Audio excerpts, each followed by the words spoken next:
बहुत अच्छा एक्सपीरियंस सुनाए थे। तो अपना एक सिक्योरिटी सर्विस विंग बना हुआ है। पहले अशोक गाबा जी थे साइंटिस्ट इंजीनियर विंग में, क्योंकि वो इंजीनियर थे उसमें एयरफोर्स में। फिर उसके बाद एक अलग विंग उन्होंने बनाया और हमारे अचल दीदी उस विंग के चेयरपर्सन थे। तो वो हंसते थे, कहते बना तो दिया मेरे को चेयरपर्सन, मुझे तो ये तक नहीं पता 1 स्टार का क्या मतलब होता है, 2 का क्या मतलब होता है, किसी की वर्दी कैसी, किसी की वर्दी कैसी, मुझे क्या लेना देना। तो अशोक गाबा जी उनको बोलते थे, दीदी आपको क्या लेना देना, वो आपको सैल्यूट मारेंगे, बस आपने मुस्कुरा देना है। तो इसीलिए उस विंग की बहुत सेवाएं अब, क्योंकि अशोक गाबा जी कुछ काफ़ी टाइम से थोड़ा ठीक नहीं है, उनकी तबीयत ठीक नहीं है। तो सती भाई बहुत बहुत अच्छी सेवा संभाल रहे हैं। आपका कुमार जीवन है, लगभग 43 इयर्स से आप ज्ञान में हैं, जो मुझे पता लगा, लगभग 82-83 से। तो इतना लंबा समय आपका कुमार जीवन, सेवाओं के बहुत अच्छे अनुभव, वो बाकी सब अपने मुंह से बताएंगे, क्योंकि हमारे पास टाइम की कमी है, तो हम उनसे बड़े प्यार से सारी बातें सुनेंगे। बालकिशन भाई उनके सहयोगी बनकर आए हैं, साथ में सब सेवाओं में साथ देते हैं। तो कर्नल सती भाई यहाँ जिस सेवा के लिए आए हैं, वो विशेष ये कि नवंबर में और जोरदार सेवा हो, उसके लिए अच्छे बड़े बड़े ऑफिसर वगैरह से मिलेंगे आप। तो सती भाई सुनाएंगे। अभी पूरा नाम भी अपना खुद ही बताएंगे। BC सती है, पता नहीं क्या नाम है, भगवान चंद के भागीरथ चंद, तो गलती लग जाती है। हाँ, क्या सती दीदी है, सती बहन है, सती दादी। ठीक है जी, अच्छा।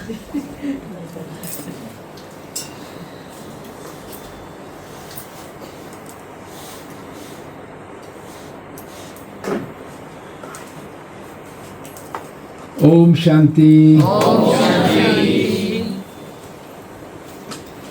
तो आज बहुत खुशी हो रही है सेक्टर 43 में आपके बीच, कविता बहन के बीच, ये सुंदर फुलवाड़ी बाबा की।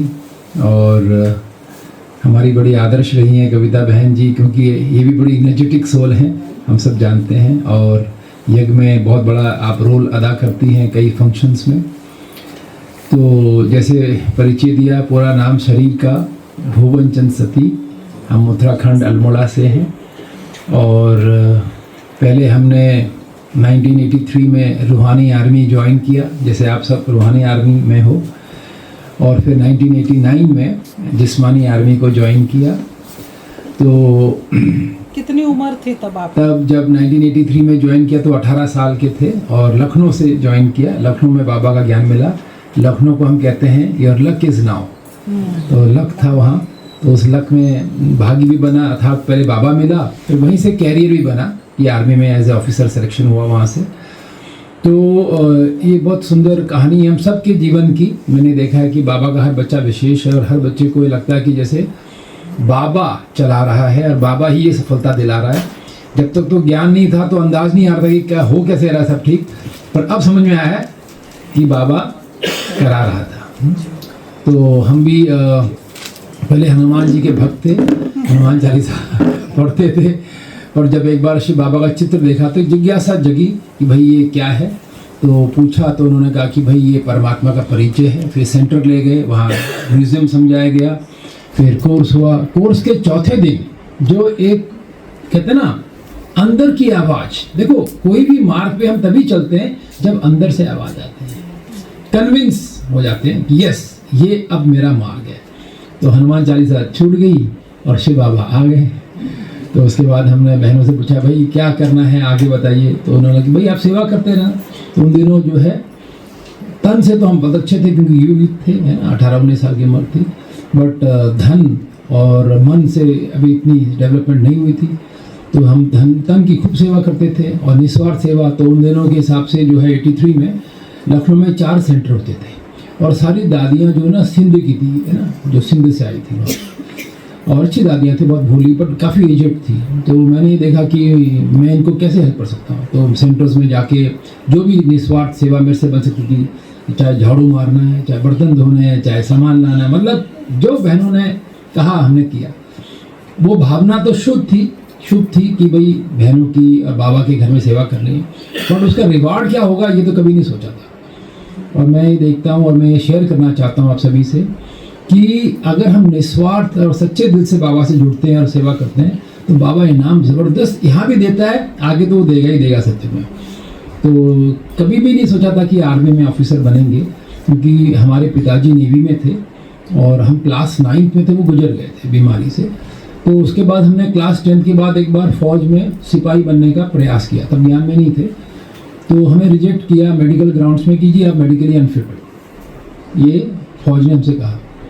और जब बाबा के बने तो उसी फौज ने हमें सेलेक्ट भी किया और 33 ईयर्स सेवा भी करना है। तो क्योंकि सिपाही नहीं बनाना था बाबा को तो वहाँ रिजेक्ट करा दिया, और ऑफिसर बनाना था तो वहाँ सेलेक्ट करा दिया। तो ये खेल सब उसका है। हम और आप तो सिर्फ बाबा को श्रेय दें, धन्यवाद देते रहें, ताकि ये ना बाबा को लगे भाई बच्चा जुड़ा हुआ है। तो उसके बाद आज हमारे क्लास में देख लो 4-5 स्टूडेंट्स बैठे हैं, बहुत अच्छी बात है। इन बच्चों के लिए एक बार हमको ज़ोरदार ताली बजानी चाहिए, क्योंकि आजकल ये बच्चे अगर समझ गए कि परमात्मा आया हुआ है और परमात्मा की याद से हम जीवन को श्रेष्ठ बना सकते हैं, तो इससे बड़ी बात ही नहीं हो सकती। हम भी स्टूडेंट लाइफ में बाबा के सामने आए थे, तो जो सबसे बड़ा एडवांटेज मुझे मिला ज्ञान में आने के बाद वो ये था कि जो एकाग्रता की शक्ति थी ना, वो बहुत अच्छी हो गई है। मैं इन बच्चों को ये बताना चाहता हूँ और आप पेरेंट्स को भी कि मैं पहले 2 घंटे नहीं पढ़ पाता था, बड़ी मुश्किल से, मतलब एग्ज़ाम का प्रेशर होता था तो ही मैं पढ़ता था, अदरवाइज मैं पढ़ता नहीं था। बट बाबा के बनने के बाद और ना बाबा से राजयोग जो मैंने किया, योग लगाया, मैं 2 घंटे से 12 घंटे में पहुँच गया। टाइम लगा और मैं 2 से 12 घंटे पहुँच गया। और मैं पढ़ता था ना बड़े इंटरेस्ट से, मतलब जिस पढ़ाई से मुझे बड़ी कॉस्ट होती थी उस पढ़ाई को मैं बड़ा इंटरेस्ट से पढ़ने लगा। और उसी के कारण है ना फिर मेरा सिलेक्शन भी हुआ, क्योंकि देखो कोई भी एग्ज़ाम क्लियर करने के लिए तो मेहनत, यहाँ भी तो बाबा बोलता है ना कि कड़ी मेहनत करनी पड़ेगी। कई बार बाबा बोलता है भले सहज कि 1 सेकंड का खेल है, ये वो है, बट हम सब जानते हैं कि देही अभिमानी बनना ये बहुत बड़ा पुरुषार्थ है। तो उस पुरुषार्थ, उस एफर्ट से मैं आर्मी में एज ए ऑफिसर सेलेक्ट हुआ। तो जैसे मैंने बताया जिस्मानी आर्मी ज्वाइन किया 1989 में। अब आप बताइए कि 6 से 7 साल का हम है ना, मैं छात्र था, गॉडली स्टूडेंट, और ओम शांति, मुरली, सात्विक जीवन, सात्विक भोजन, है ना, एकदम बिल्कुल कितना प्योर लाइफ है हम लोग का। देखो तो सही कैसा सुंदर लाइफ है। और जैसे आप जिस्मानी आर्मी में जाते हैं पूरा 180 डिग्री, ठीक है जी, यहाँ पानी से स्वागत, वहाँ लाल पानी से स्वागत, यहाँ पनीर से स्वागत, वहाँ नॉनवेज से स्वागत, ठीक है। तो वो लोग का वहाँ कल्चर ऐसा है, क्योंकि वो जिस्मानी आर्मी है, उनको उसी कल्चर के आधार पे वो शायद अपना काम कर पाएंगे, है ना। कई बार फौजी अफसर ना मेरे से डरते हैं। अब आप कहेंगे आपसे क्यों डरते हैं? इसलिए नहीं कि मैं उनको कुछ बोल रहा हूँ, कहते हैं यार ये इसको ना थोड़ा दूर रखना, क्योंकि अगर इसने ओम शांति ज़्यादा कर दी ना आर्मी में तो जवान लड़ेंगे नहीं, ओम शांति करेंगे। मतलब ऐसा भी लोग सोचते हैं, जो कि वो जानते हैं कि ऑफिसर जो ओम शांति वाला था इसने बहुत ऑपरेशनली बहुत अच्छे काम किए, है ना, बट वो उसको मान नहीं पा रहे। वो कहते नहीं, हाँ कहते हैं कि भाई अगर ये ज़्यादा ओम शांति करेगा तो हम बातें करेगा। तो खैर हम जब आर्मी में आए तो हमारा भी स्वागत, कोशिश की सबने कि भाई इसको अपना जैसा बनाएंगे, क्योंकि मैं उसका 25 ईयर्स का था। तो बहुत डायलॉग मारे गए मेरे को, यार तुम इतने यंग हो, इतने स्मार्ट हो, इतने हैंडसम हो, तुम्हारी उम्र क्या है, तुम ये क्या कहाँ जा रहे हो, है ना, भटक तो नहीं गए हो, बहक तो नहीं गए हो, है ना, ऐसा बहुत बोला। तो मैं मुस्कुराता था, क्योंकि बाबा ने कहा ना खुद क्या करो। गुलजार दादी ने तो हमें फॉर्मूला ही दे रखा है कि कुछ भी हो जाए खुशी। तो मैं मुस्कुराता था, तो वो सोचते थे नहीं थोड़ा सा क्योंकि ये समझ नहीं पा रहा है दुनिया का मजा इसमें है जो हम जी रहे हैं। आज वही लोग मुझे कहते हैं कि यार तुमने व्हाट्सएप में आज मैसेज नहीं भेजा, भेजो मैसेज। तो अब वो समझ रहे हैं कि इसने सही पथ चुना, है ना, क्योंकि ये आज भी वही है जो उस दिन था 30 साल पहले, और वही इसकी फिटनेस है, वही इसकी है ना पॉजिटिविटी है। और हम तो कितने प्रॉब्लम्स में आ गए हैं, क्योंकि होता ही है दुनिया के हिसाब से तो प्रॉब्लम्स आती हैं। खैर तो हमने आर्मी में जो हमारा कमीशन हुआ था वो 5 साल के लिए था, 5 ईयर्स, शॉर्ट सर्विस बोलते हैं उसको। तो फाल्स वहाँ OTA, तो 5 साल जब पूरे होने वाले थे तो मैं अपने आप से बातें करता रहता था बाबा के सामने। तो मैंने बोला बाबा अब मैंने इस फौज को छोड़ देना है। कि रीज़न क्या था उसका कि फौज तो बहुत अच्छी है, फौज में तो कोई कमी नहीं है, बट हम जैसे ब्रह्मा कुमार, जिन्हें चाहिए बाबा, जिन्हें चाहिए मुरली, जिन्हें चाहिए सात्विकता, है ना, वो माहौल वहाँ थोड़ी मिल सकता है ना। भाई आपके सामने तो सब लोग खाने पीने वाले हैं। तो 5 साल जैसे पूरे हुए तो मेरे को एक फॉर्म दिया गया कि आप रहना चाहते हो फौज में परमानेंट, या 5 साल और करना चाहते हो या छोड़ना चाहते हो। मैंने विचार किया तो मेरी 3 बहनें थी, माता जी ने कहा था कि भाई इनकी शादी में तुम्हारा योगदान है, तो एक की शादी हो गई थी, मैंने देखा 2 अभी रह गई हैं, तो चलो एक्सटेंशन ले लेते हैं, इनकी शादी हो जाएगी फिर छोड़ देंगे। तो मैंने लिखा I want extension for 5 years। तो हमारे बॉस ने देखा फॉर्म, बुलाया मुझे, बोला भाई क्या भर दिया तुमने? मैंने sir army is very good, पर मुझे लगता है कि मैं अनफिट हूँ। क्यों अनफिट है? मैंने कहा सर मेरी जो विचारधारा है ना वो शायद यहाँ मैच नहीं कर पा रही है, इसलिए मैं ऐसा एक कैरियर अब करूँगा, ढूंढूंगा जहाँ पे मैं ना अपने हिसाब से चल सकूँ। उन्होंने कहा कि देखो एक मजे की बात बताता हूँ, जब पार्टी होती है ना पार्टी, तो मेरी नज़र तुम्हारी तरफ जाती है, तुम कहाँ खड़े हो? तुम देखता हूँ एक कोने में खड़े हो, नींबू का पानी तुम्हारे हाथ में है ग्लास, और तुम मंद मंद मुस्कुरा रहे हो, और हम सब नशे में मस्त हैं। तब संकल्प आता है कि अगर कोई बात बिगड़ गई तो कौन संभालेगा? तो तुम्हारी तरफ नजर जाती है। तो उन्होंने कहा कि देखो तुम ऐसा जो जीवन जीते हो ना, ये हमें भी प्रेरित करता है। हम बोलते नहीं तुमसे, बट हमें तो प्रेरित तो कर ही रहा है ना कि भाई तुम इतने पढ़े लिखे हो, है ना, वेल एजुकेटेड हो, और तुम्हारी अच्छी बॉडी है, अच्छा परिवार से आए हो, बट तुम ये कहाँ अध्यात्म में जी रहे हो? बट अगर तुम जी सकते हो और इतने कन्विंसिंगली जी रहे हो तो ये तो हमारे लिए बहुत अच्छी प्रेरणा है। तो अगर आप रहोगे ना फौज में तो हमें सबको भी प्रेरणा मिलेगी। ये उन्होंने इशारा किया। फिर भी मेरे को ना कन्विंस नहीं हो रहा था, मैंने कि नहीं कहाँ फौज में रहेंगे। पर शाम को जब बहनों के पास गया, हैदराबाद में कुलदीप बहन से मैं मिला, बहन जी क्या करना चाहिए, रहना चाहिए नहीं रहना चाहिए फौज में? बड़ी मुस्कुरा के कहती है भाई साहब फौज को मत छोड़ना, बाबा आपसे सेवा लेगा। मैंने कहा बहन जी हम नहीं खोते फौज में। कहती हाँ अभी आप तो जूनियर ऑफिसर हो ना, छोटे ही तो हो अभी, ऐसा समय आएगा जब बाबा आपसे सेवा लेगा, आप रहो, मत छोड़ना मत फौज। तो मैंने भर दिया कि हम रहेंगे। ठीक 14 साल बाद मैं एक बार, हमारे एक ब्रिगेडियर साहब थे, तो उनकी एक आदत ये थी कि थे तो बड़े प्यारे बहुत अच्छे, पर जब गुस्सा आता था ना तो सब उनका वो सुध बुध खो देते थे, और कम से कम 2 किलो गाली जरूर सुनाते थे। तो कई बार हमसे कुछ छोटी मोटी गलतियां तो हो ही जाती हैं, तो काफ़ी गाली सुनाते थे, पर हम कभी कुछ जवाब नहीं देते थे। तो एक दिन उन्होंने मुझे रोका, बोला यार इधर आओ। बोला यार तुमको ना मैं देखता हूँ खुश रहते हो, है ना, बड़े चेयरफुल रहते हो, है ना, मस्त रहते हो, कई बार हमने तुम्हें कुछ बोला भी है, फिर भी मैंने देखा तुमने रिएक्ट नहीं किया, तो ऐसे क्या है, क्या कर रहे हो तुम इतने जो ना मस्त रहते हो, शांत रहते हो? मैं सर आई डू मेडिटेशन। कहता है विच मेडिटेशन? में सर राजयोग का। क्या फ़ायदा होता है आपको? मतलब सर स्ट्रेस फ्री, तनाव मुक्त जीवन। कहता है यार देख मैं ब्रिगेडियर हूँ, है ना, इतनी मेरे नीचे जवान है, और कभी कभी ना मेरे को टेंशन हो जाती है और मैं स्ट्रेस में आ जाता हूँ, फिर सोचता हूँ कैसे अपने को ना ठीक करूँ। तो तुम ऐसे एक काम करोगे? मैं जी सर। एक प्रोग्राम कराओ तनाव मुक्ति का। पहली बार ऑफर आया था ब्रिगेडियर से, और मैं उस प्रोग्राम में बैठूंगा। कौन से शहर की बात है? ये है हमारे गढ़वाल, हमारा है कि बहुत अच्छा सुंदर शहर है। अगर आप कोई विजिट किया है, लैंसडाउन कोटद्वार के ऊपर, वो अगर घूमने गया है, बहुत सुंदर स्थान है लैंसडाउन।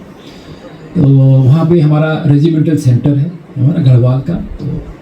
तो फिर मैंने प्रेम मसंद जी को और गौरव जी को बुलाया, वो आए, सारी व्यवस्था की गई उनके लिए। उन्होंने बहुत सुंदर लेक्चर लिया, कमांडर साहब ने सुना, कमरन साहब ने, बहुत अच्छा लगा उनको। तो वो दिन सर ने बोला कि दिया भी जलाएंगे, तो मैंने सर बिल्कुल जलाएंगे। तो दिया जला, वो दिया जो जला ना वो आज तक जल ही रहा है। आज भारत की कोई फोर्स ऐसी नहीं है जिसको सिक्योरिटी विंग ने टच ना किया, सारी फोर्सेस को हमने टच किया है। और हाल ही में हम सुप्रीम कमांडर जो है द्रौपदी मुर्मू से मिलने गए थे, है ना, 2023 में उनके राष्ट्रपति भवन में। और इस साल हमारी इस विंग की सिल्वर जुबली थी, जिसकी विशेषता बताना चाहता हूँ कि उसके उद्घाटन में अमित शाह जी आए थे, अगर आपको याद आता है, और उसके समापन में राजनाथ जी आए थे। ये पहली बार था यज्ञ की हिस्ट्री में कि भारत देश के नंबर 2 और नंबर 3 पहुंचे। करा कौन रहा है? बाबा। हम सिर्फ निमित्त थे। तो ये देखो कमाल है बाबा का, दिया जला और आज तो खैर बहुत अच्छी सेवाएं हो रही हैं फोर्सेस की, क्योंकि हमें ये फीलिंग आती है बार बार कि आने वाले समय में बाबा ने कहा ना सारी जगह पे आर्मी छा जाएगी, छाना ही पड़ेगा क्योंकि हालात ऐसे होंगे। लास्ट मिलिट्री राज होगा। एब्सोल्युटली। उस वक्त अगर इनको कुछ ज्ञान की बूंदे मिलेगी ना तो और बाबा के बच्चों का तो वो पूरा ध्यान रखेंगे, कहेंगे यार इन्होंने हमें उस दिन ज्ञान सुनाया था, टोली खिलाई थी, है ना, इतना सम्मान दिया था, इनका ध्यान रखो। तो जैसे कोविड में भी कई बहनों को पता है, अनुभव है कि हमारे लिए बहुत कुछ फौजियों ने किया, तो ऐसे तब भी बहुत सेवाएं होंगी। खैर तो फिर मैंने कमीशन ना हमने रहने का प्लान किया, तो फिर उसके बाद मुझे मेजर बनाया, कैप्टन था, मेजर का प्रमोशन दे दिया और हम कश्मीर चले गए, जहाँ आपको पता है काफ़ी आतंकवाद है, आज भी आतंकवाद है। पहलगाम ने हमें याद दिलाया कि भाई आतंकवाद अभी जीरो पे नहीं आया है, अभी भी कुछ अंश तो बचे ही है। खैर हम जब पहुँचे तो बहुत आतंकवाद था 95 में, तो हम 2 साल वहाँ रहे। तो उस 2 साल जो आतंकवाद में हम रहे बहुत सुंदर, मैं आपको पहले रिजल्ट सुनाना चाहता हूँ 2 साल का रिजल्ट क्या रहा। कि हमने 100 से अधिक ऑपरेशन किए, वो ऑपरेशन का कोई टाइम नहीं होता था, दिन रात हमें भागना पड़ता था क्योंकि मिलिटेंट की खबर कभी भी आ सकती है आपके पास। हमने 40 मिलिटेंट पकड़े, जिसमें 3 महिलाएं भी थी जो है ना मिलिटेंट्स को सपोर्ट करती थी।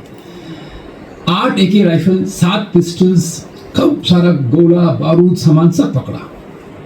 सबसे अच्छी बात, एक भी जवान कैजुअलिटी नहीं हुआ, एक भी जवान तो गोली नहीं, क्योंकि हालात बहुत गंदे थे उन दिनों। अभी तो बहुत अच्छे हालात हैं, तब तो बहुत ही खराब हालात थे।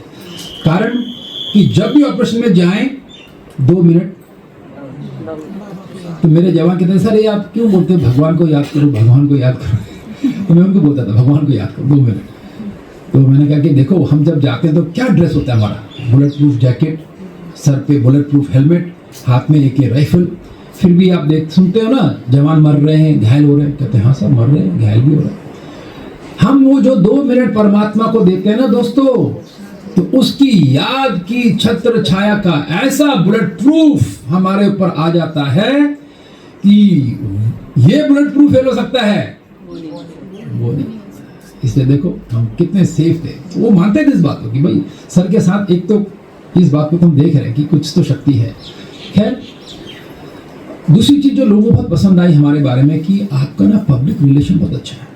आपको हाउस बोट वाले, पुलिस वाले, है ना, जनता जनार्दन जानती कैसे, how is your PR so good, पूछा एक बार। मैंने कहा सर PR मीन्स प्यार। तो जब हम आत्मीयता से मिल रहे हैं किसी से तो फीलिंग ही नहीं आती कि ना ये मुस्लिम है या ना कश्मीरी है, फीलिंग आती है भाई अपना ही है। तो वो भावना जो हम भेजेंगे वही आएगी, इसलिए अच्छे रिलेशनशिप होते हैं। तो उन ऑपरेशंस में मैं आपको एक ऑपरेशन की एक ऑपरेशन का छोटा सा अनुभव सुनाना चाहता हूँ कि कैसे हर ऑपरेशन ऑलमोस्ट मेरे लिए दुआ बन गया, ब्लेसिंग बन गया। तो एक बार हमें रात को 10 बजे एक आदेश मिलता है कि आ जाओ अपनी टीम लेके लाल चौक के नज़दीक एक इलाके की तलाश करनी है। तो मैंने अपनी टीम को तैयार किया, 2 मिनट हमने बाबा को याद किया, पहुंच गए। तो बताया गया भाई ये इलाका है, यहाँ पे मिलिटेंट आ रखे हैं, उनको घर की तलाशी लो, पकड़ो उनको। जी सर। तो शुरू किया तलाशी।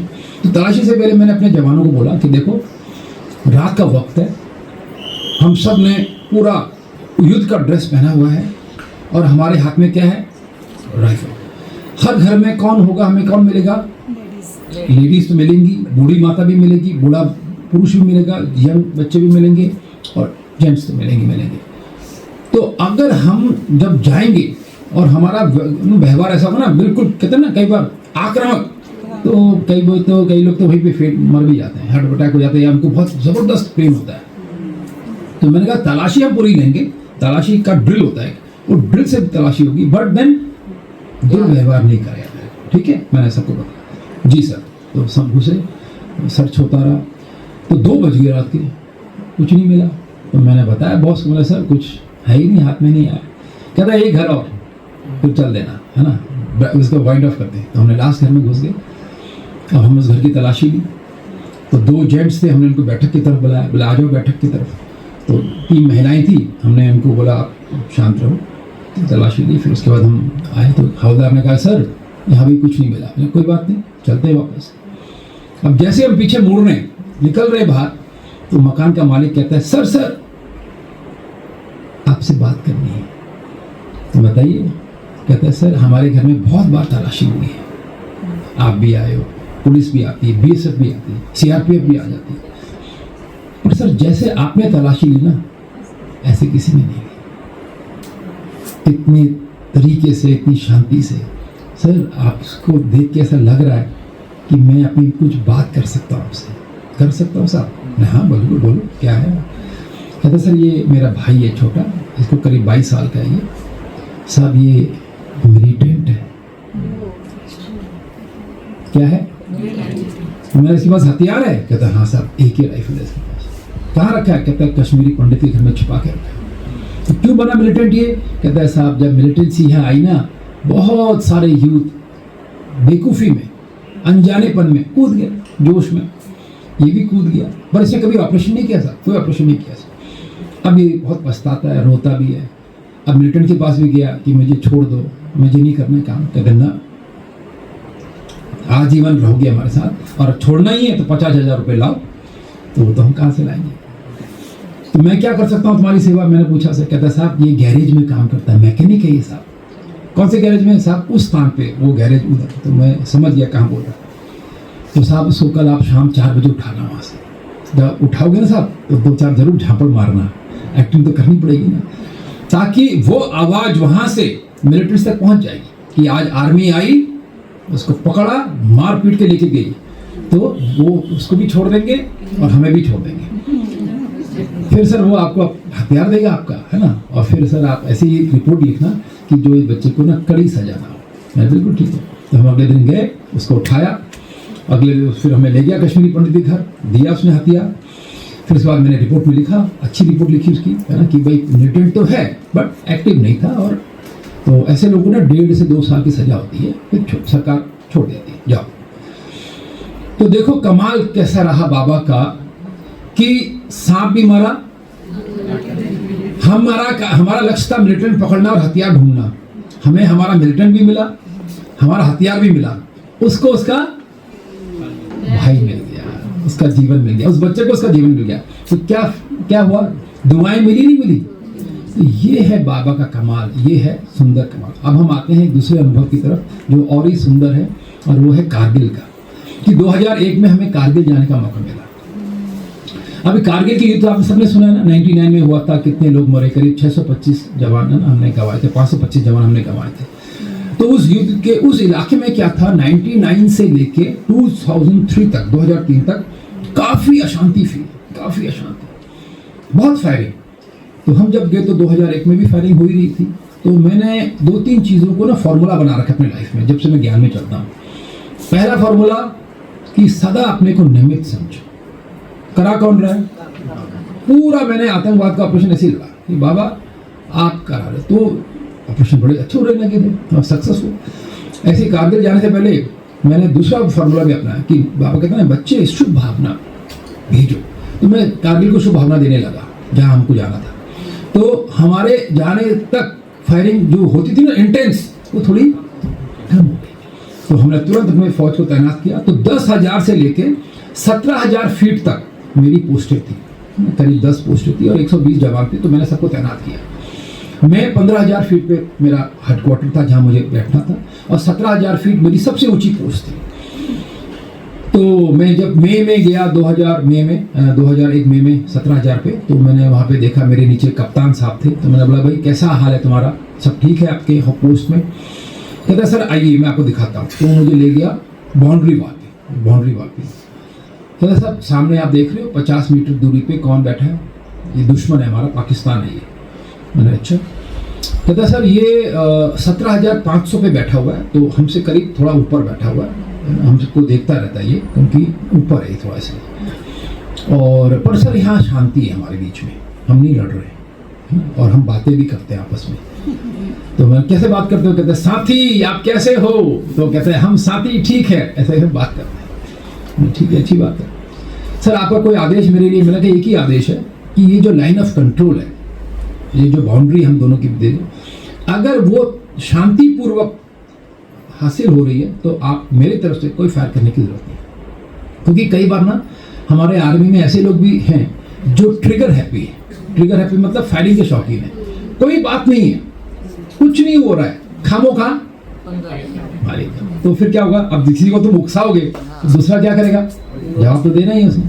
खैर ये था मई 2001 की बात। अब अक्टूबर जब आया तो एक सीन बदल गया।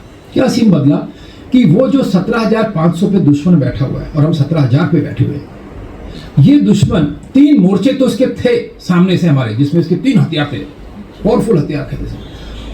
एक नया मोर्चा बनाने लग गया। अब हमको लगा इसकी जरूरत ही क्या है, क्यों बना रहे हैं? 3 मोर्चे तो इसको है ही, हमारे तरफ मुंह कर रहे हैं इसके। तो जब बनाने लगा तो हमने इसको बोला, साथी ये क्या बना रहे हो? अरे क्या बना रहे हो, बंद कर दो इसको। तो नहीं माना, बना रहा है। जब आधा बना दिया तो उसके कप्तान साहब ने सोचा ये तो मान नहीं रहा, इसको रेड फ्लैग दिखाते हैं, डरेगा ये, तो रेड फ्लैग दिखा दिया, तो भी नहीं माना। अब जब और बनाने लगा तो फिर मेरे को मैसेज दिया, फिर मैंने अपने कमान अधिकारी को बताया, मैंने सर दुश्मन तो बना रहा है नया मोर्चा और हमारे सामने ही बन रहा है, वो क्या चाहते हो? मैंने सर 2 गोली फायर कर देते हैं उस पर हवा में डराने के लिए। तो बॉस हमारे ऐसे थे कि फायरिंग का नाम सुन के उन्हें अति इंद्रिय सुख की अनुभूति, खुश, कहते हैं बच्चे भला हो तेरा। तो हमने 2 गोली ठोक दी उसके ऊपर। दुश्मन को कहीं से भी अंदाज ही नहीं था कि हम ये स्टेप उठा सकते हैं। ठीक है, झंडे तक तो उसको लगा कि दिखा रहे, और हम गोली भी चला सकते हैं, ये तो उसको अच्छा मेरे से पंगा। अब वो ऊपर बैठा था ही, उसने 3 मोर्चे तैयार किए और हम पे फायरिंग शुरू कर दी। फायरिंग शुरू कर दी तो हम समझ गए गुस्से में है, तनाव में है, 1 घंटे बाद चुप हो जाए। और 3 दिन और 3 रात उसकी फायरिंग चलती रही। तो कप्तान जो था वहाँ पे, उसकी शायद 2 महीने की सर्विस थी। तो मैं जब तीसरे दिन उससे बात कर रहा था, रोज बातें होती थी, पर तीसरे दिन मैंने देखा उससे बातचीत करते, तो घबराया हुआ था। मैंने भाई क्या हो गया? कहता सर मेरे समझ में कुछ नहीं आ रहा है, क्या करना चाहिए? तो मैंने अपने बॉस को बोला, मैं सर स्थिति तो ना ठीक नहीं दिख रही है। तो रात के 9 बजे मैं अपने बॉस से बात कर रहा हूँ, कमान अधिकारी से। कहते हैं सती इसी वक्त तुम अभी अपनी टीम तैयार करो और सीधे उस पोस्ट पे जाओ और उसको अपने कमांड में ले लो और उस ऑफिसर को थोड़ी देर के लिए फ्री कर दो। अब हम रात 9 बजे अगर सेक्टर 43 से जाएं अपने सेक्टर 33 तो कोई प्रॉब्लम, इतनी अच्छी रोडें, इतनी अच्छी लाइटें, कोई प्रॉब्लम। पर वहाँ ऐसा नहीं है, वहाँ अंधेरा, पगडंडियाँ पथरीली, और आप गिरते पड़ते जाते हो। मतलब गिरना वहाँ का नेचुरल, क्योंकि पत्थर ही ऐसे रखे हुए हैं, नेचुरल ना, आप बना नहीं सकते रास्ता वहाँ पे। खैर हम जैसे तैसे गए, और दुश्मन क्या है ना बहन, वहाँ पे आपका रास्ता, आधा रास्ता दुश्मन देख रहा होता है, तो वो आपको आने नहीं देता, दिन में तो आने ही नहीं देगा। और रात को क्या करेगा, ऐसे गोले फायर करेगा ना, जैसे इस कमरे में भी रोशनी हो रही है ना, इतनी अच्छी रोशनी आती है। फिर हमको जमीन पे लेटना पड़ता है एकदम, वो फायर करता है करके, तो हम लेट जाते हैं। फिर जैसे फायर बंद, फिर हम चलना शुरू करते हैं। पर मैं आपको एक चीज़ बताऊँ, क्योंकि बाबा की याद में जा रहे थे, बहुत आनंद आ रहा था, क्योंकि बाबा की याद में ये मजा है। जब विनाश के सीन आएंगे तो हमें आनंद आएगा नहीं आएगा? आएगा नहीं आएगा? क्यों नहीं आएगा? क्योंकि अभी इतनी हमारी तैयारी क्यों करा रहा है बाबा। तब थोड़ी हम रोएंगे, बाबा बाबा ये क्या हो रहा है। अरे बाबा ने कितनी बार बता दिया, विनाश तो होना ही है, और विनाश थोड़ी है वो, तो महापरिवर्तन है। क्योंकि उसी रास्ते से जब हम गुजरेंगे तो क्या आएगा? सत्युग आएगा। खैर, तो हम वहाँ पहुँचे, रात को अगले दिन पहुँचे, रात 12 बजे, पौने 11:30 बजे।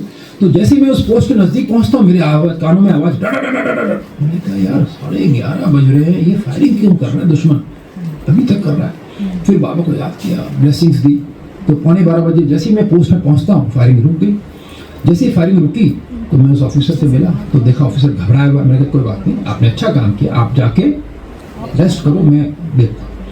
मैं पोस्ट में जाके मैंने सीधे बाबा को याद किया 2 मिनट। मैंने बाबा, मैं हमेशा ना ब्रह्मा बाबा की फ़ोटो लेके चलता हूँ, हमेशा मेरे साथ रहती है, हाँ हमेशा लेके चलती। तो मैंने बोला बाबा, नियमित यहाँ बहुत भेजा गया है, फायरिंग चल रही है और आपकी ब्लेसिंग्स चाहिए। अगले दिन सुबह 9 बजे जैसे मैं तैयार होकर बाहर आता हूँ तो मेरे हवलदार कहते हैं कि सर फायरिंग शुरू कर दे इस पर। शायद तब तो फायरिंग दुश्मन ने की थी। मैंने कहा थोड़ा सा वेट, थोड़ा सा देखते हैं क्या। 1 बजे जैसे हम भोजन करने बैठे, ये क्या हो रहा भाई, क्योंकि मेरे को तो पहला एक्सपीरियंस था। मैं बाहर आके देखता हूँ दुश्मन तीनों मोर्चों से क्या कर रहा है, जबरदस्त फायरिंग कर रहा है। तो हमने भी फायर शुरू कर दिया। 2 घंटे तक फायरिंग चल रही है, 2 घंटे तक। अच्छा, वो ऊपर और नीचे। हाँ वो ऊपर और नीचे, तो असर किसका होगा?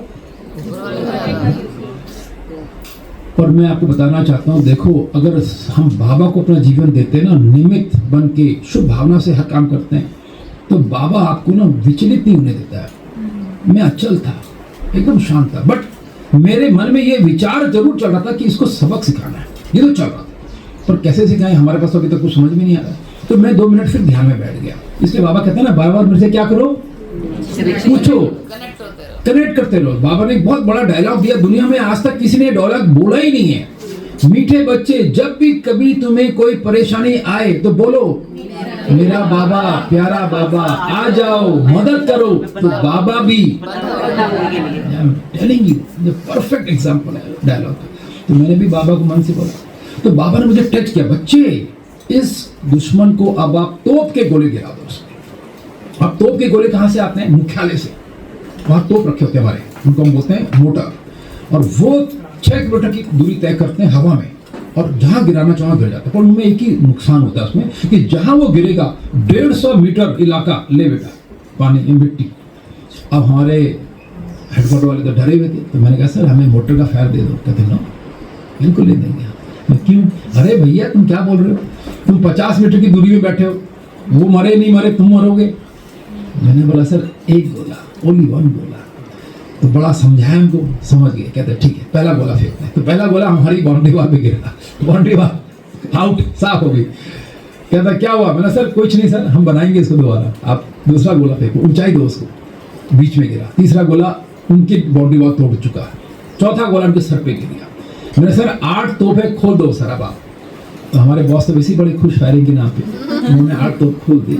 तो शाम के 5:30 बज रहे थे, कितने 100 के करीब राउंड गिरे उस दुश्मन पे ऊपर से। आज समझ में आता है कि बाबा ने ड्रिल क्यों कराई, और ड्रिल बाबा ने युक्ति क्यों रची। बाबा ने कहा बच्चे मैं ऊपर बैठा हूं तो ऊपर ही से तो बरसाऊंगा है ना। कोई उसका मरा नहीं, पर घायल जरूर है, चोट जरूर लगी। वो उन्होंने अपनी फायरिंग बंद कर दी। जब बंद कर दी तो हमने ही बंद कर दी।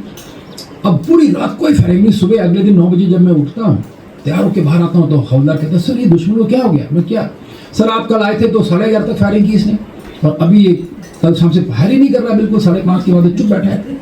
मैंने कहा देखो ये डरपोक है, ये काली है ना, दिखावा करता है। तो सर अभी क्या करें इसको, क्या बोले? मैं सर गुड मॉर्निंग बोलेंगे इसको हम लोग। तो गुड मॉर्निंग कैसे करेंगे? मैंने कहा 100 राउंड और। तो मैंने अपने बॉस को बोला सर 100 राउंड और। कहता है अरे बेटा जिए तुम अब उसके बाद 15 दिन तक हमने कोई, अब 15 दिन तक हमने कोई फायर नहीं किया। उसके बाद हमने बाहर रोक दी। दुश्मन भी नहीं फायर कर रहा, पर दुश्मन क्या कर रहा था, दुश्मन ही बना के रखता था हमसे। कैसे? वो ऊपर था, हम नीचे थे। उस इलाके में जो हमारा पानी का स्थान था, जो हमारा स्टोर था, राशन का स्थान था, वहां हमें जाने ना दे दिन में, बिल्कुल नहीं। और रात को भी अगर हम टॉर्च जला दें, लालटेन जला दें तो फायर कर दें। तो हम हर काम कैसे करें? घोप अंधेरे में, और जैसे कीड़े रहते हैं ना, ऐसे चुपचाप, क्योंकि उसको आवाज भी नहीं मिल पहुंचनी चाहिए। खैर हमने 15 दिन ऐसे काटे, बट कष्ट होता है ना इसमें, कितना कष्ट होता है। पर मैं हमारे ना यहाँ पे फिर थर्ड पॉइंट आपको बताना चाहता हूँ कि ना, जब तक हमारी मुरली, अमृत वेला, मुरली, शुद्ध भोजन और ये चलता है ना, तो हमारे विचार, मैं सच बता रहा हूँ, कैसे भी हालात हों विचार अच्छे चलते हैं। तो मैं अपनी शुभ भावना बनाए रख रहा था, और मैं दुश्मन की तरफ भी हमेशा ये सोचा था कि भाई इसको सब ठीक करना है। अब 17,000 फीट पे मैं आपको बताना चाहता हूँ बहनों, जो वहाँ ना हमारे 2 दुश्मन बैठे हुए। पहला दुश्मन तो कौन है? जो बैठा है सामने, पाकिस्तान। दूसरा दुश्मन वहां पे है बर्फ। वहां पे 8 फीट बर्फ गिरती है 17,000 फीट पे। -20 डिग्री टेम्परेचर जाता है। कितना? -20 डिग्री। और 6 महीने हम कट हो जाते हैं। किससे? आम जनता से और आम शहरों से। तो हम कैसे जीवित रहते हैं? बर्फ को पिघल के हम पानी पीते हैं, बर्फ को पिघल के हम नहाते हैं, और जो टिन का राशन हमारे स्टोर में डाल दिया जाता है उसी को हम खाते हैं, जीवित रहते हैं। क्योंकि और कोई तरीका नहीं। बर्फ में कौन आपके पास पहुंचेगा? अब उस बर्फ में एक चीज बताता हूँ, जब तक बर्फ ताजी गिरी ना आपको इतना आनंद आएगा ना, खेलते रहोगे आप। और जब उसको 2 दिन हो जाएंगे और धूप पड़ेगी तो वो फिसलन हो जाती है। और उस फिसलन में अगर आपने रास्ते ठीक से नहीं बनाए, रस्सियां ठीक से नहीं लगाई, तो आप फिसल जाओगे और उस फिसलन में आप 200 फीट नीचे गिरोगे और उसमें आपकी मौत। इसलिए कई सारे जवान हमारे इसलिए नहीं मरते कि दुश्मन गोली मार रहा है उनको, इसलिए कि वो फिसल के मर जाते हैं। तो मुझे वो भी डर सता रहा था। तो मैंने 15 दिन बाद हिम्मत करी, मैंने अपने बॉस को बोला, सर मुझे आज आपसे कुछ बात करनी थी। तो बोलो। मैंने, सर हमारा जो पहला दुश्मन है सामने बैठा है, इसको तो आप देख ही रहे हो, शांत हो रखा है। कहता है मैं बहुत खुश हूँ सती, जब से तुम वहाँ बैठे हो क्योंकि तुमने संभाल लिया स्थिति को।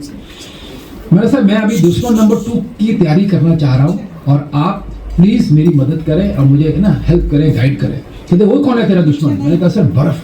कहता हाँ बर्फ भी तेरा दुश्मन है, तो तुम क्या चाहते हो? मैंने, सर अब मेरे को उसकी तैयारी करनी है, अगर मैं नहीं तैयारी करूंगा तो उसकी गोली से कोई मरे ना मरे पर फिसले से मर सकता है। तो तुम क्या चाहते हो? पूछा मैं, क्या चाहते हो?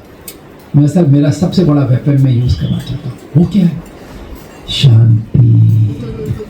अब शांति तो उसकी डिक्शनरी में नहीं था, तो उसने काफी बहस की मेरे से, फिर कन्विंस हुआ मेरी बातों से। कहता है ठीक, आई नाउ एग्री, आपको शांति लानी पड़ेगी। तो कैसे लाओगे शांति? मैं, सर हम लाएंगे ना, आपको आप ला सकते हो शांति वहाँ पे। मैंने, यस सर। कहता ठीक है करो। तो मैंने एक जवान को बुलाया, मैंने, जवान इधर आओ, पहले बातचीत होती थी ना तुम्हारी पाकिस्तान वालों से? कहता हाँ सर, शेरो शायरी भी होती थी। मैंने कहा चिल्लाओ साथी, आज हमारे टाइगर, कल हमारे टाइगर, कल आपके टाइगर से बातचीत करना चाहेंगे। ये हम उसको बोल रहे, किसको? दुश्मन को। बोलता रहा 1 घंटे बाद जवाब आता है पाकिस्तान का, हम बातचीत के लिए तैयार हैं। अगला दिन था थर्सडे, सदगुरुवार, शाम 4 बजे मेरे को वहां पे ना स्वीडन का सफेद सूट मिला था, अच्छा विंटर सूट। मैंने उसको पहन लिया। क्यों पहन लिया? ताकि ब्रह्मा कुमार बन जाऊं। बाबा को सल्यूट किया, कमरे से बाहर निकला तो मेरे जवान पहले से खड़े थे बाउंड्री वॉल पे, उनके भी खड़े थे। मेरे जवान उन पे एम कर रहे, उनके जवान हम पे एम करके खड़े। मैं जब निकला तो मेरे को मेरे कमाना हवलदार कहता, सर अपना हथियार ले लीजिए। मैंने ऐसी चलते मैं गया तो मैं बाउंड्री वॉल पे एक पत्थर था, मैं उस पर खड़ा हो गया। अब छाती के ऊपर मुझे दुश्मन देख रहा है, अच्छे से देख रहा है। उसके ना हाथ में बाइनोकुलर ऐसे देख रहा है, कौन है ये बंदा। तो मैंने ऐसे हाथ हिलाया। मैं आपको बताना चाहता हूँ ना, हम सब के पास एक बंदूक है। क्या है हम सब के पास? बंदूक। क्या है? वो है दृष्टि रूपी बंदूक। क्या है? अगर आपने किसी को पावरफुल दृष्टि दे दी ना, मैं आपको लिख के दे सकता हूं, वो कोई भी हो, उसकी स्थिति शांत हो जाए।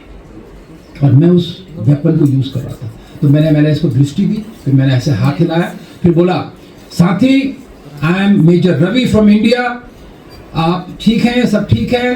कुछ दिनों से हमारे बीच में फायरिंग हो रही थी, अब मैं आपको ये आश्वासन देना चाहता हूं, भारत से आप पे कोई फायर नहीं आएगा, आप आराम से रहिए, खुश रहिए। दुश्मन से बात बोली मेरी, दुश्मन नंबर 1 है वो हमारा। जवाब कितना अच्छा है, सर हम भी शांत प्रिय सैनिक हैं। पहला ये था शुभ भावना का फल, जो मैं है ना, मेरे मन में कोई उसके नेगेटिव तो चल ही नहीं रहा था। भाई सीन बना है फायर का, उसको ठीक करना है। कहता सर पाकिस्तान की पोस्ट से अब आप पे कोई फायर नहीं आएगा, सिंगल राउंड भी हम नहीं गोली चलाएंगे आप पे, और हमने ये देख लिया सर आप लोग कोई भी हरकत नहीं करते हो, बिल्कुल आपने अपनी हरकत को बंद कर रखा है, अब आप डरना नहीं, हरकत करो, अच्छा ढंग से हरकत करो। ये कहता है मैंने कहा कि दोस्त मैं आगरा का रहने वाला हूँ, तुम परिवार के साथ आगरा घूमने आना। कहता है सर मैं पेशावर का हूँ, आप? अब 1 घंटे तो हमारी न्योते चल रहे हैं, रात को देखा तो शेरो शायरी चल रही है। अब अगले दिन सवेरे एक सीन देखने में आया कि मेरा हवलदार देख रहा है कि ना पाकिस्तान का सेंट्री क्या बोलता है हमारे हमसे, साथी आप लोग हरकत करो, आप लोग हरकत करो। तो मेरे को हवलदार साहब कहते हैं सर वो चिल्ला तो रहा है पर हम लोग नहीं कर रहे। मैं क्यों नहीं कर रहे हो? अभी शांति हो गई है, दोस्ती हो गई। नहीं सर आप समझा करो, ये पाकिस्तान है, मुंह में राम, ये हमको बाहर बुलाएगा, मशीन गन तो तैयार खड़ी रखी इसने, मार देगा, मार इसको क्या जा रहा है, क्या गलती से लग गई। तो मैं चलो ठीक है मैं आता हूँ। फिर तो मैंने बाबा को याद किया, फिर बाबा ने मुझे वरदान दिया, बच्चे विजयी भाव। अब मैं उस स्थान पे खड़ा जाता हूँ जहाँ सर से लेके पाँव तक मुझे कौन देख रहा है? वो सेंट्री। मैंने उसकी तरफ देखा, ऐसे हाथ हिलाया, मुस्कराया, उसने भी ऐसे किया सेंट्री ने। फिर मैं टहलने लगा, फिर हवलदार चुपके से मुझे देख रहा है। मैंने कहा इधर आ जाओ बाहर, मुझे कुछ हुआ? कहते नहीं था। डर वो नहीं, बुलाओ सबको बाहर। तो सभी जवान बाहर आ गए। मैंने देखो कितना पोस्ट को हमारा नुकसान पहुंचाया इसने। तो 3 दिन फायरिंग हुई, तो उसको ठीक करना है। तो मैंने तुरंत बॉस को फ़ोन किया, मैं सर यहाँ शांति हो गई है, आप आना चाहेंगे? कहता है यस। तो अगले दिन वो भी पहुंच गया। उसने देखा कितनी बुरे हाल है। कहते तुम्हें क्या चाहिए? मैंने कहा सर मुझे अपना सामान भेजिए, मैं इसको ठीक करूँगा। पता है आपको, मैं आपको बताना चाहता हूँ, व्यवस्था के नाम पे मैं वहाँ का पोस्ट कमांडर था, मेजर था, 12 साल की मेरी सर्विस थी। वहाँ पे हमारे लिए बाथरूम नहीं था, स्नान का तो था ही नहीं। वहाँ जब मैंने स्नान की बात की ना पहले दिन, तो वो मेरा जो था ना सेवक हंसने लगा। मैं क्यों हंस रहे हो? कहते साहब यहाँ 15 दिन में एक बार नहाते हैं। मैंने बोला अच्छा कोई बात नहीं, हम तो रोज नहाने वाले हैं वैसे। बट मैं आपको बताना चाहता हूँ, उसके बाद मैं वहाँ 1.5 साल रहा। रोज बाबा के नियम अनुसार नहाया, शुद्ध भोजन खाया, सब कुछ किया, और एक भी गोली नहीं फायर होनी थी और एक भी गोला गिरने नहीं दिया, बिल्कुल शांत। क्योंकि मेरे को लक्ष्य क्लियर था ना, एलसी बाउंड्री आपकी सुरक्षित है ना, तो क्यों हम फायर करें? मुझे बहुत उत्साह गया, अरे उसको आज सबक सिखाओ ना। नहीं सर, वो बेचारा डरा हुआ है, उसको रहने दो। खैर अभी इस बीच 2 अच्छे ना सीन आए कि एक बार ना मेरी एक आदत है कि ना मैं एज ए कमांडर जरूर अपने जवानों का जो जहाँ भोजन बनता है ना, भोजनालय, उसमें जरूर जाता हूँ। रोज जाता हूँ, चक्कर मारूंगा, क्योंकि मुझे पता है ना बाबा जैसे कहते हैं ना, बच्चे भोजन में शक्ति मिलती है। तो मैं पहली बार जब फायरिंग सब रुक गई तो मैं भोजनालय की तरफ गया, तो मैंने देखा एक कुक खाना बना रहा है, पूरा भोजनालय काला हो रखा है और खाना बना रहा है, वो भी बेचारा आधा काला हो रखा है। तो उसके भोजनालय में जिसे हम होते हैं कुक हाउस में 3 कैलेंडर थे, 3 कैलेंडर। एक में श्रीदेवी थी, एक में जया प्रदा। तो मैंने बोला यार ये बता, जब फायरिंग हुई तो किस देवी ने दर्शन दिए? मैंने कहा अब इसको हटा दे, क्योंकि ये सब फेल है, अब यहाँ भगवान की चित्र लगी हुई। तो बड़ा मुस्कुराया। उसके बाद फिर मेरे को एक बार मेरे बॉस ने कहा सती तुम बहुत दिन से छुट्टी नहीं गए, जाओ 10 दिन हो ना छुट्टी करके। मैं जी सर। तो मैं गया, वापस आया तो मैं बाबा का झंडा लाया। मन में आया कि ना इस 17,000 पे बाबा का झंडा लहराऊंगा। तो मैंने आके वो झंडा लहराया। तो जैसे झंडा लहराया ना, तो पाकिस्तान से आवाज आने लगी, साथी हम आपसे बात करना चाहते हैं, साथी। तो हमारे जवान ने बोला हाँ जी बोलो। कहता ये कौन सा सिग्नल है? ये कौन सा? तो उसने कहा अरे भैया डरो नहीं, ये पर्वत निगार है ना, परमात्मा है ना, ये शांति हो जाएगी। देखना यहाँ पे सच बता रहा हूँ, ये 2002 में हमने उस झंडा लगाया था, और 2003 दिसंबर में दोनों देशों ने युद्ध विराम किया, और आज दिन तक उस पूरे इलाके में right from Siachen to Jammu शांति है। तो हम और आपको नहीं पता हमें बाबा कैसे यूज कर सकता है, बट कोई भी एक छोटा हमारा एक्ट है ना, किसी भी कार्य के निमित्त बन सकता है। खैर अब हम वहां से सुरक्षित 3 फरवरी में मेरठ आ गए। 2004 अप्रैल में एक फंक्शन हो रहा था, और मुझे ना हमारे बाद जो वहाँ पलटन आई, उनके जो मुखिया थे वो मुझे मिल पड़े। कहते हैं सती हाउ आर यू? मैंने कहा sir I am very fine. कहते हैं यार तुझे ना पाकिस्तान वालों ने सलाम भेजा है। मुझे बड़ी हंसी आई।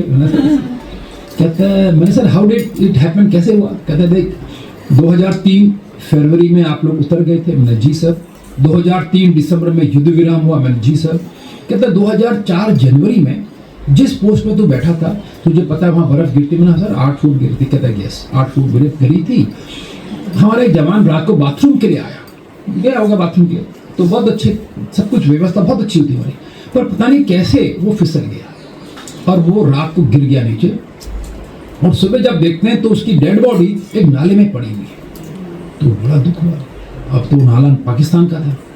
तो फिर हमने वाइट फ्लैग दिखाया, उन्होंने भी दिखाया, हम भी गए, वो भी गए। उन्होंने हमें बहुत प्यार से बॉडी सौंपी, खूब बातें हुई हमारी। लास्ट में उन्होंने तेरे लिए पूछा कि वो ऑफिसर कहाँ है? तो हमने पूछा भाई कोई शिकायत, कुछ गलत बात? कहते नहीं। उस ऑफिसर्स की 2 विशेषताएं हमने देखी। पहला, उस पोस्ट पे वो बहुत लंबे समय तक रहा। कभी आपका ऑफिसर कोई भी इतने लंबे समय तक वहां नहीं रहा। दूसरी चीज, उसका जो उसूल था ना सर, हमें बड़ा पसंद आया। जियो और तो सर अगर वो कभी मिले बोलना हमने सलाम भेजा है। देखो अध्यात्म की सुंदरता, अपने तो जवान हमें बहुत दिल से सलाम करते हैं, पर अब दुश्मन भी। तो ये है दूसरा अनुभव। और लास्ट में एक छोटा अनुभव और 2 मिनट का, कि एक बार क्या हुआ, मुझे एक आर्मी की पार्टी के लिए दिल्ली बुलाया गया। तो बहुत सुनाओगे वो बंदूक कहाँ मिली आपको? एक इसने खुद बंदूक निकाल के दी ना आपको एक मिलिटेंट में। कौन सी वाली बात की? वो जो कश्मीरी पंडित। तो हाँ मैंने ना कश्मीरी पंडित के घर में दी उसने। वो घर में कहाँ पर छुपाई? हाँ उसने घर में मटके के अंदर, पर मटका दो कश्मीरी पंडित के घर ना ऑलमोस्ट कश्मीर में जले हुए हैं। क्या है? जला दिए गए ना, जल जाते हैं, जला दिए। बहुत घर बहुत अच्छे हैं, बहुत अच्छे घर है, 30 मंजिला है, बहुत सुंदर घर बने, बट दुश्मनों ने, कश्मीरियों ने उसको जला भी दिया।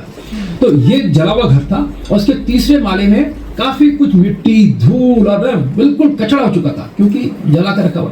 वहां एक मटका था, इतना बड़ा ऊंचा मटका होगा, उसके अंदर काले कपड़े में, ताकि किसी को ना संकल्प ही नहीं आया कि इस घर में कुछ छुपा भी सकता है। तो क्योंकि लोग जाएंगे नहीं ना, कहेंगे तो जला हुआ घर कहाँ जाए, पर उनको पता है कहाँ छिपाना चाहिए। खैर, तो हम आ रहे हैं अभी एक छोटा सा और लास्ट अनुभव, कितना सुंदर अनुभव ये भी, कि जब मैं एक बार दिल्ली में मुझे बुलाया गया, एक बहुत बड़ा फंक्शन था, वहाँ पे 200 आर्मी ऑफिसर्स का ना 200 गेस्ट थे उसमें, और मुख्य अतिथि थे भारत के गृह मंत्री 2008 की बात है ये। 2 मिनट है महन जी, 2 मिनट और। तो फिर क्या हुआ कि उस पार्टी में हम 7 ऑफिसर्स को चुना गया कि आपको इस पार्टी को व्यवस्थित करके सफल करना है। जी ठीक है, तो मुझे भी बुलाया गया। तो सब ऑफिसर्स को काम दिए गए। अभी लास्ट में मेरा टर्न आया, तो जो ऑफिसर काम बांट रहा था वो मुस्कुराने लगा मुझे देख के। तो मैंने बोला कि शायद है ना कोई अच्छा काम भी मुझे दे रहे तो मुस्कुरा रहे, तो मैं भी मुस्कुराने लगा। तो मैंने बोला सर बताइए मेरे को। कहता है तेरे लिए स्पेशल काम है। मैं कहा कहता आई एम रेडी, मैं तो तैयार हूँ। कहते तूने ये जो 200 मेहमान आएंगे ना, इनको शराब और सिगरेट पिलाने। मैंने बोला sir you know I am a Brahma Kumar. कहते मुझे पता है, तभी तो तेरे को काम दे रहा हूँ। मैंने बोला सर ये आदेश है? कहते यस ऑर्डर। मैंने सर मैं करूँगा। अब जो ब्रह्मा कुमार ने कभी शराब को टच नहीं किया, वो शराब की लिस्ट बना, सिगरेट की लिस्ट बना। खैर पार्टी का दिन आया, पार्टी हुई, शानदार हुई। तो मुझे रात को जो मुखिया थे ना पार्टी के, डीजी साहब, उन्होंने बोला वेल डन, बहुत अच्छी व्यवस्था की आपने। अब अगले दिन कर्नल साहब फिर मुझे बुलाते हैं, कहते हैं आ जाओ मेरे ऑफिस में। जी कहते हैं कुछ हिसाब बनाए खर्चे का? मिला हाँ सर बन गया, दिखाओ। मैं दिखाया, फिर हंसने लगे। मैंने बोला सर आप क्यों हंस रहे हो? मैं ये काम को जानता था? मैं तो नहीं जानता था, मैंने आपसे पहले ही कहा था कि इसमें क्या खर्चा होगा नहीं होगा, मुझे क्या पता। अब आप हंस रहे हो क्योंकि खर्चा ज़्यादा हो गया होगा। कहते नहीं खर्चा आधा हो गया। तो मैंने सर आधा कैसे होगा, खर्चा तो उतना ही होना चाहिए। तो कहते नहीं यार सुन तो ले मेरी बात। कहते पिछले साल जिस ऑफिसर को हमने बनाया था ना इसका इंचार्ज, वो खाता भी था पीता भी था। तो नीचे वाली टीम ने भी खूब मजे लिए। तूने ना खाया ना खाने दिया, ना पिया ना पीने दिया। देख ये फर्क पड़ता है। अब तू ये काम करेगा? मैंने हाँ सर बताओ। कहते हैं यार देख तेरे के बारे में हमने सुना है, तू मेडिटेशन कराता है लोगों को, है ना, नशा उन्मूलन के प्रोग्राम कराता है।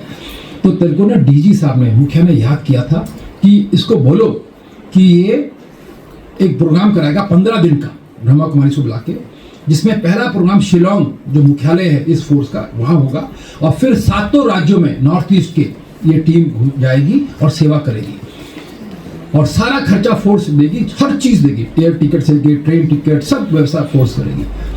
तो हमारे भाई लोग आए, अशोक गाबा टीम सब पहुंचे, और उन्होंने 15 दिन तक नॉर्थ ईस्ट के 7 राज्यों में भ्रमण करके बाबा का ज्ञान भी सुनाया और लोगों को नशा से भी छुड़ाया। देखो एक हाजी ने कितनी बड़ी सेवा की निमित्त बनाया।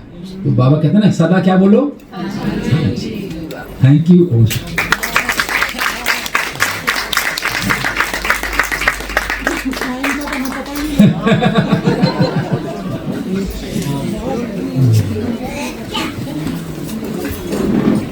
चलो गीत बजा दो। हाँ भाई लौकिक में आपको कोई विघ्न आए कि नहीं आए? ज्ञान में आने के बाद विरोध तो बहुत होता है, जहाँ तक हम कुमारों का है ना, शादी को लेके ना, कि भाई मैरिज कर लो मैरिज कर लो मैरिज कर लो। तो मैंने एक दिन अपनी माता से पूछा है ना। मेरे चाचा जी और माता जी ना जो मेरे पीछे थे, मेरे दादी से, मैंने पूछा कि आप मेरी शादी क्यों कराना चाहते, मैंने पूछा तो उन्होंने कहा देखा हम तेरी खुशी चाहते हैं।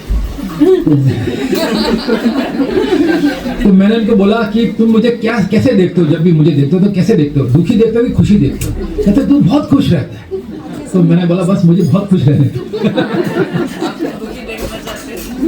तो उसके बाद फिर वो समझ गया ना, लेकिन नहीं इसको तंग नहीं करना है, ये खुश रहता है तो रहने दो। मेरी माँ मुझे देख के ज्ञान में चलने लगी, तो अब वो पूरा ज्ञान में चलती है अच्छे ढंग से, बहुत धारणा से चलती है। कितने भाई बहन हैं आप? हम 2 भाई हैं, बड़े भाई मैरिड हैं और 3 बहनें और मैरिड। सब अच्छा हो रहा है, सब बढ़िया चल रहा है। बट ये है वो सब कोई भी ज्ञान में नहीं है माता को छोड़ के, बट अभी सबका बहुत रिस्पेक्ट है ब्रह्मा कुमारी से, क्योंकि मैं जो चल रहा हूँ ना इस ज्ञान में, तो मैं क्या कर रहा हूँ कि बैलेंस बना के चल रहा हूँ दोनों तरफ, मतलब लौकिक भी और अलौकिक भी। तो उनको ये बहुत पसंद आ रहा है कि ये हमारा पूरा ध्यान देता है ना, हमें सम्मान देता है, हमें घुमाता है फिराता है ना, हमें है ना बहुत इज्जत दिलाता है, और ये अपनी ज़िंदगी भी जी रहा है। और जैसे मैं अपनी बहनों के घर जाऊँगा, जाता भी हूँ, तो पता है कुछ नहीं खाएगा हमारे हाथ में, इसको सिर्फ फल रखना है इसके आगे। हाँ माता जी होगी तो माता जी खाना खिला सकती है, इसको हम नहीं खिला सकते। तो उनको ये सब चीज़ अच्छी लगती है, बट कहते हैं भाई हम इतना कर नहीं सकते तुम्हारे जैसे, बट हम खुश हैं आप अच्छी संस्था जोड़े हो। तो ये बाबा का कमाल है। आप कौन से नंबर पर हैं? मैं सेकेंड। हाँ फिर मेरी नीचे बहनें 3 बहनें माँ। तो ये है। और मैं जैसे बता रहा था कि ना रिटायरमेंट के बाद जैसे मैं आया तो निर्वैर जी को आप सब जानते होंगे, तो उन्होंने मुझे बुला लिया है, बोला भाई आ जाओ तुम, है ना, मेरे से मिलने गया। बोला सती तुम ऐसा करो कि यहाँ की जो सुरक्षा व्यवस्था है ना हमारे यज्ञ की, उसको संभालो, क्योंकि हमारे पास एक भाई थे भोपाल भाई, है ना, भोपाल भाई, वो बीमार हो गए हैं, बूढ़े हो गए, अब तो उनके आखिरी समय चल रहा है। तो हमको एक संकल्प चला कि हम किसको ये दें टास्क, तो तुम्हारे से अच्छा हमें कौन मिलेगा। देखो तुमने 33 इयर्स नौकरी की है, कुमार हो, फ्री हो, और तुम्हारा क्या लक्ष्य? मैंने कहा मेरा लक्ष्य तो क्लियर है कि मैंने बाहर एक फ्लैट लिया हुआ शांतिवन के बाहर, कि मैं तो अपने फ्लैट में रहूँगा और रोज़ शांतिवन में आऊँगा और जो सेवा मुझे देगी करके चला जाऊँगा। कहते नहीं ये हम नहीं चाहते, फ्लैट बनाए रखो, तुम्हारे मेहमानों का काम आएगा, तुम अंदर आ जाओ, तुम्हें हम कमरा देंगे, सारी सुविधाएं देंगे, तुम सिर्फ जैसे सेवा करो। तो जब मैं ज्ञान में आया था ना, तो मेरी बड़ी भावना थी मैं समर्पित हो जाऊँ। तो बाबा ने सुन तो ली थी वो आवाज़, पर बाबा ने बच्चे वाया आर्मी आना पड़ेगा वाया इंडियन आर्मी तुमको आना पड़ेगा। तो मैं वाया इंडियन आर्मी जब 33 ईयर्स पूरे हुए, तो देखो बाबा ने दरवाजे खोले और अच्छे ढंग से हेड ऑफ द ना सिक्योरिटी डिपार्टमेंट बना के सारी सुविधाएं दे रखी हैं। तो आनंद से सेवा में लगे हैं और कर रहे हैं। कहाँ रहते हैं? मैं न्यू डायमंड रूम नंबर 24 और 25 2 रूम दिए हैं, एक ऑफिस है मेरा और एक मेरा रेसिडेंस है।